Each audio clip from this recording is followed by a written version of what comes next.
Good evening, everyone, and thank you so much for coming to our inaugural Workers' Compensation Judges Night.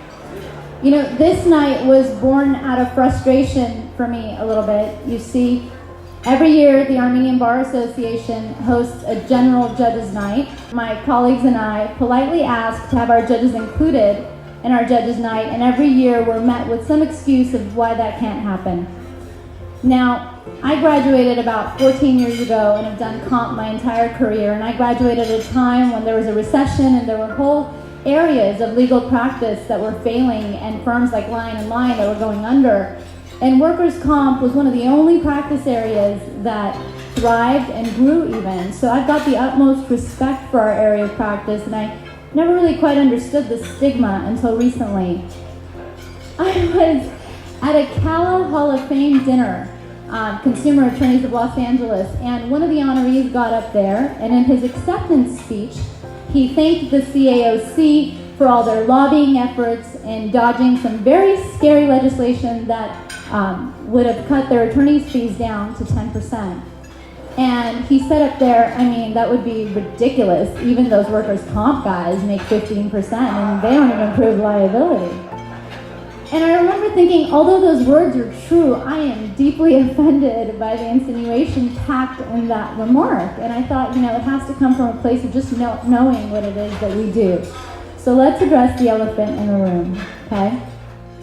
We don't prove liability, but it takes us twice as long to litigate our workers' comp cases.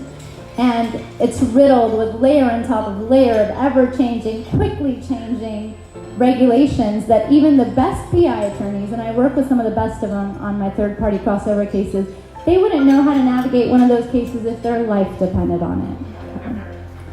You don't have to respect our practice, but you will respect our judges, and here's why. They show up every day and they administer justice, not within the perfectly set forth California Code of Civil Procedure, but they do so within a statutory maze with their hands tied behind their back by an unconstitutional independent medical review process that denies sometimes vital care to people who really need it the most. But they show up anyway, and they administer justice. 20 trials a week, 60 conferences a day, and who are they administering benefits to? But they are administering justice to the most noble class of American citizens, the backs of which this great nation was built, the American worker. And occasionally, the undocumented migrant worker who's exploited and badly hurt on the job. So next time you think it's appropriate to repeatedly leave out our judges, I'd urge you to reconsider.